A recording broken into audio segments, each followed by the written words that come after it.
like the seed that must crack its protective shell to reach toward light. Your apparent dissolution was the necessary prelude to growth. The pain that seemed to signal your breaking was actually the sound of limitations being transcended, old structures making way for new life. Jung's profound insight into enantiodromia illuminates your journey, the psyche's mysterious tendency to transform into its opposite when pushed to extremes, revealing that what appears as death is often birth in disguise. The wounded healer, Archetype, stirs to life within you, ancient and eternal. You recognize that your wounds were not random misfortunes but carefully placed openings through which wisdom could enter. Every moment of suffering becomes revealed as initiation, every crisis as curriculum in the soul's schooling. The very experiences that seem to diminish you are actually preparing you for a larger capacity to hold both joy and sorrow, to embrace the full spectrum of human experience with compassion. You were never broken, you were breaking open. The shell of who you thought you had to be was too small to contain the vastness of who you actually are. Your apparent fragmentation was the ego's protective structures, being dismantled to make room for the self's authentic expression. What looked like falling apart was actually falling together in a new configuration, a sacred reorganization at depths beyond conscious comprehension. The pathology becomes pilgrimage. Your journey through darkness is revealed not as evidence of dysfunction, but as the classic hero's journey, the archetypal descent that precedes all authentic transformation. Every symptom was a signpost, every confusion a necessary part of the curriculum, every moment of despair, a sacred threshold guarding the entrance to deeper truth. Now you understand that healing does not mean returning to who you were before. It means becoming who you were always meant to be. The wounded parts of yourself are not obstacles to overcome but allies to integrate, each carrying gifts that only suffering can bestow. Your brokenness becomes your breakthrough, your fragmentation becomes your wholeness, your descent becomes your ascension. The journey that felt like exile was actually the long way home. Description: YouTube video description, Carl Jung style. What if your unraveling is not a malfunction but a metamorphosis? In this deeply reflective journey inspired by Carl Jung's teachings, we explore the soul's mysterious language, the symptoms we fear, the confusion we label, and the spiritual awakenings we try to medicate. This is not a clinical breakdown, but the sacred trembling of the ego cracking beneath the weight of a greater self. Jung called it individuation, the painful yet profound shedding of masks, personas, and illusions we mistook for truth. You'll be guided through the alchemical stages of psychological transformation, from ego death and the rise of the shadow, to the loneliness of the hermit and the clear seeing of archetypal truth. This is the chrysalis, not the coffin. The psychic disorders of our time may in fact be the self's uprising against a culture that pathologizes depth, silence, and inner rebellion. As you listen, you'll recognize yourself not as broken, but as becoming slowly, painfully, beautifully. This video is an invocation for those walking the path alone, who suspect their pain is meaningful, who see the cracks in consensus reality, and dare to look deeper. You are not mad, you are awakening. If this resonates, share your story below. What is cracking open within you, and what truth do you sense rising from the rubble? Hashtags: hashtag Carl Jung, Jungian psychology, hashtag Individuation, hashtag shadow work, hashtag dark night of the soul, hashtag depth psychology, hashtag ego death, hashtag spiritual awakening, hashtag alchemy of the self. Crowds that once energized now exhaust. The collective unconscious, usually a background hum, becomes a roaring ocean of projected fears, unprocessed emotions, and unconscious desires. You find yourself absorbing the psychic debris of others, your permeable boundaries offering little protection against the emotional weather of humanity. This osmotic sensitivity is not a flaw but a feature of consciousness in transition, learning to navigate the subtle realms where thought and feeling intermingle. The solution is not to build thicker walls, but to develop more conscious boundaries. Like a deep-sea diver learning to adjust to different pressures, you must discover how to maintain your center while moving through varying densities of consciousness. Solitude becomes sacred medicine, silence a healing balm for overstimulated senses.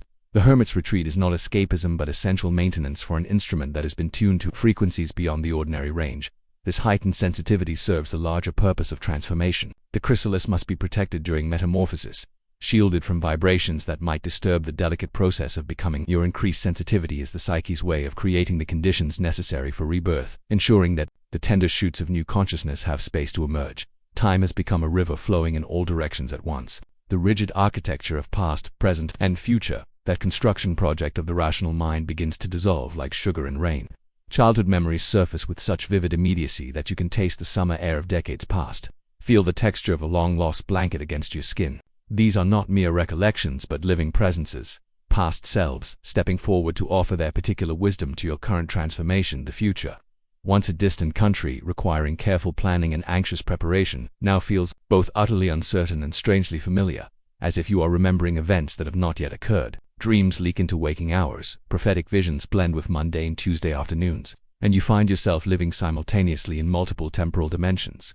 This is not madness but the emergence of what Jung called the transcendent function, psyche's miraculous ability to bridge seemingly impossible opposites in service of wholeness. The child you were speaks directly to the adult you are becoming, bypassing the intervening years of careful forgetting. Wounds that seemed healed reveal themselves as teachers, their lessons finally ready to be received. The future self you are becoming reaches back through time, offering guidance through synchronicities that appear with startling frequency. Past and future collapse into an eternal present where all healing, all growth, all transformation occurs simultaneously.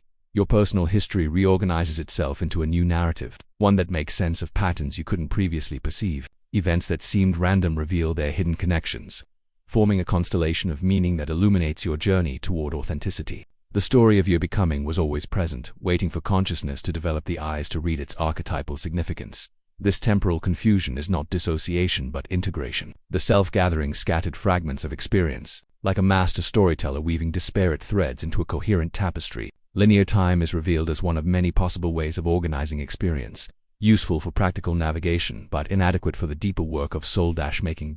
In the eternal realm of the psyche, all moments exist simultaneously. The wounded child, the struggling adolescent, the confused young adult, the awakening solo are present in this moment of becoming. Time becomes not a line but a spiral, each revolution bringing you closer to the center where all yourselves converge. In the eternal now of authentic being, the past informs, the future beckons, but transformation happens only in the sacred present where all possibilities converge. Something stirs in the depths like a caged bird sensing dawn. An irresistible urge rises from the center of your being, wordless yet insistent, demanding expression through whatever medium your soul finds most native. Your hands ache to create, to give form to the formless transformation occurring within the sanctuary of your becoming. This is not mere artistic inclination but sacred compulsion, the individuated self seeking its first tentative steps into manifestation. Perhaps it comes through the urgency of words that must be written, stories that demand to be told, poems that arrive like unexpected visitors in the middle of ordinary afternoons. Perhaps your body becomes the canvas, movement the language through which your inner metamorphosis speaks. The specific medium matters less than the imperative itself. This holy work of bridging the inner and outer worlds through the alchemy of authentic expression. Jung understood what our practical world often dismisses, that creativity is not luxury but necessity. Not hobby but healing, not entertainment but the very mechanism through which the psyche maintains its vital connection to meaning. The urge to create emerges most powerfully during periods of profound transformation because the self, having been reorganized at depths beyond conscious comprehension, seeks to externalize its new configuration, to test its wings in the material realm. This creative impulse carries within it the wisdom of your journey, the colors you choose, the rhythms that move through you, the images that demand to be captured. All of these emerge from the compost of your dissolution and rebirth. Your art becomes autobiography written in the language of symbol and metaphor. Each creation, a fragment of your larger story of becoming. There is a quality to this creative expression that distinguishes it from ego-driven artistic endeavors. It flows not from the desire for recognition or validation but from an organic necessity, like a tree producing fruit in its season. The work that emerges carries the authentic signature of your transformed consciousness, bearing witness to the invisible journey you have traveled. The world needs what you have discovered in your depths. Your expression becomes a bridge for others who walk the same pathless path, a signal fire that says, this way leads to wholeness. Through your authentic creative voice, the personal becomes universal, the individual journey becomes collective. Medicine. Your art is not mere self-expression but soul expression, not autobiography but the larger story of human consciousness awakening to itself. Create without apology, express without explanation. Trust the impulse that moves through you as sacred guidance from the self that has been reborn. The golden handcuffs that once defined success now feel like shackles around your awakening spirit. Material accumulation, social status, the careful construction of security. These former obsessions lose their hypnotic power as if a spell has been broken. In their place rises an insatiable hunger for something the ego cannot quantify, meaning, purpose, the sacred thread that connects your individual existence to the larger tapestry of being. The comfort that once satisfied now feels like slow suffocation. Safety, that holy grail of the frightened mind, reveals itself as a beautiful prison that keeps the soul from its essential work. You find yourself drawn toward the edges, toward questions that have no easy answers, toward a life that prioritizes significance over security. This is not recklessness but the emergence of what Jung called the transcendence of the pleasure principle, the evolutionary leap from seeking comfort to seeking authenticity. Where once you avoided pain, you now recognize it as the sacred wound. of consciousness, the necessary friction that polishes the soul into luminescence. The spiritual warrior awakens within you, not seeking battle but no longer fleeing from the conflicts that consciousness brings. You understand that meaning is forged in the fires of difficulty, that purpose emerges not from comfort but from the willingness to serve something greater than your personal preferences. The ego's ancient drives for recognition, accumulation, approval begin to feel like echoes from a former life. They still whisper their familiar promises, but their voices have lost their authority over your choices. The self has tasted something more nourishing than praise, more satisfying than possession, more secure than any external validation could provide. You have discovered the unshakable foundation of authentic being. This transformation is not about rejecting the material world, but about reordering your relationship to it. Comfort becomes servant rather than master, security a tool rather than a goal. You learn to hold the necessities of life lightly, using them without being used by them. The hunger for meaning has revealed the difference between what you want and what you need, between what the ego craves and what the soul requires. People notice the change in your priorities and wonder at your apparent foolishness. How can you abandon the sure thing for the uncertain path? How can you trade security for significance? They cannot see that you have discovered a different kind of wealth, a treasure that cannot be stolen or lost, the riches of a life lived in alignment with your deepest truth. In the sacred moment of recognition, the entire architecture of your suffering reveals its hidden purpose. What felt like breakdown was actually breakthrough. What seemed like ending was actually beginning. The pieces that appeared so hopelessly scattered were not fragments of destruction but seeds of becoming, each one carrying within it the blueprint of your authentic self waiting to emerge. The Hermit's lamp begins to glow, casting light not just on the path ahead but on the fellow travelers who will recognize its beam when they encounter their own need for the wilderness of self-discovery. Suddenly, with a clarity that feels both shocking and inevitable, you begin to see through the constructs that once seemed as solid as stone. The social hierarchies that once inspired either reverence or rebellion now reveal themselves as elaborate games of make-believe, power structures built on collective agreement rather than natural law. The cultural narratives that once provided meaning, the stories of progress, success, and security begin to shimmer like heat mirages, their substance dissolving under the steady gaze of awakened perception. Even your own self-image, that carefully curated identity you've spent decades crafting and defending, starts to feel like an elaborate costume worn by an actor who's forgotten they're performing. The persona that Jung described with such precision that mask we dan to meet the faces that we meet begins to feel suffocating rather than protective. You catch glimpses of yourself in unguarded moments and wonder who is looking back, recognizing a stranger who is somehow more familiar than the person you've been pretending to be.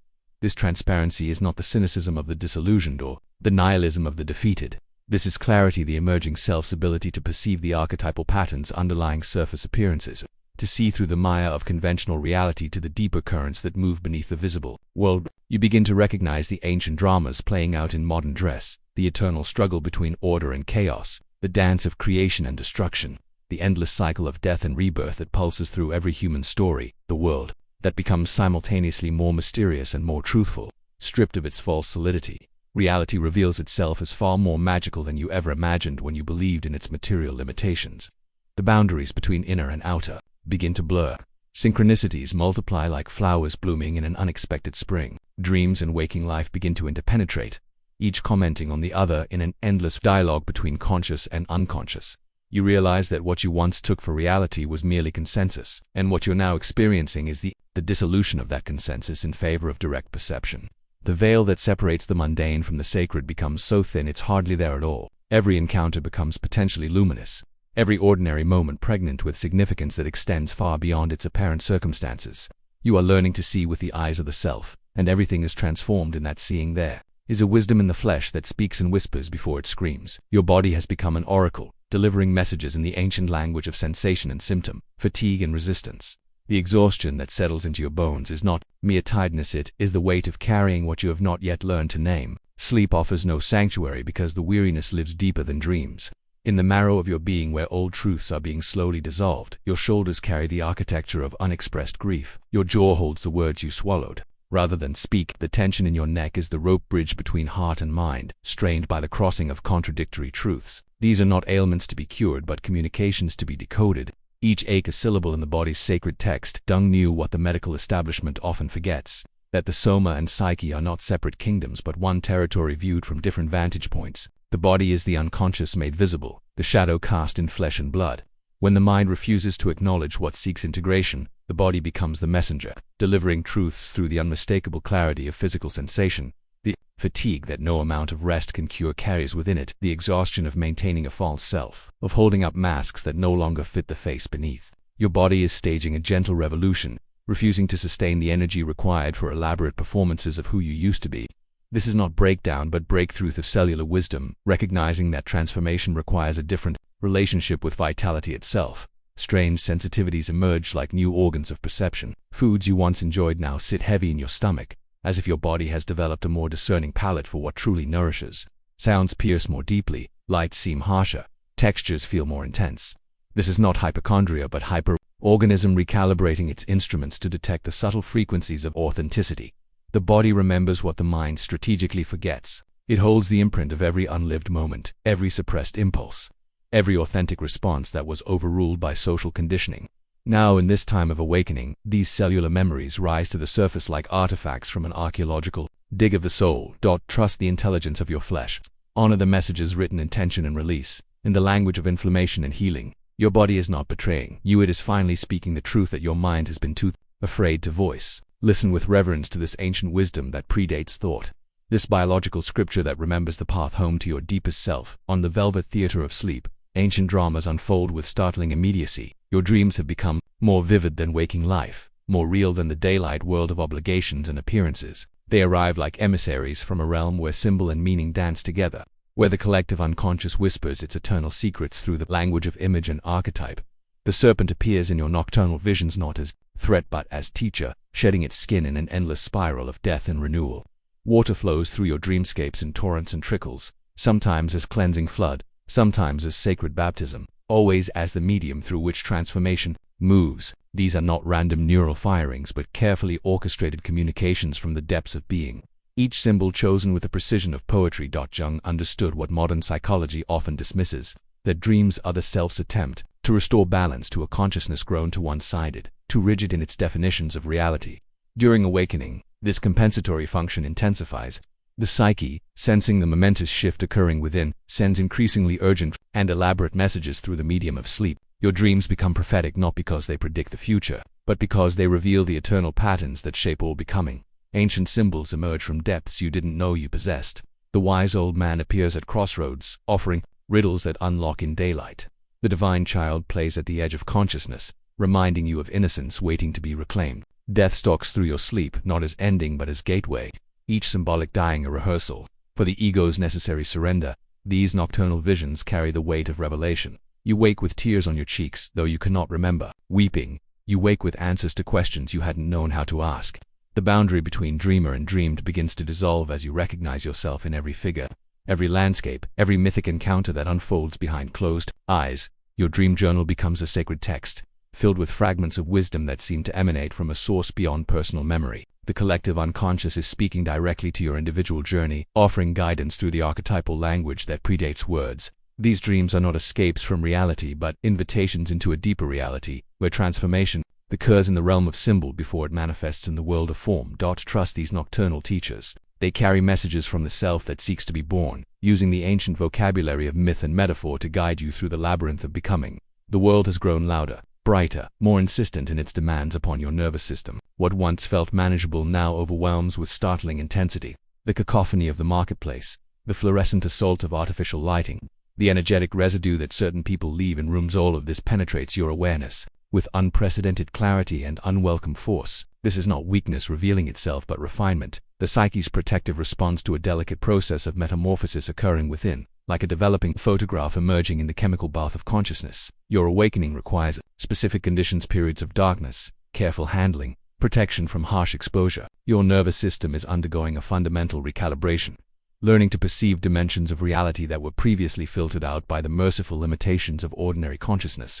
What feels like hypersensitivity is actually hyperawareness. The organism's attempt to navigate a world with newly opened senses. The energy vampires become impossible to ignore. Those who drain rather than nourish, who take rather than give, who speak from wounds they refuse to heal. Their presence now registers as physical discomfort, as if your body has developed antibodies against inauthenticity.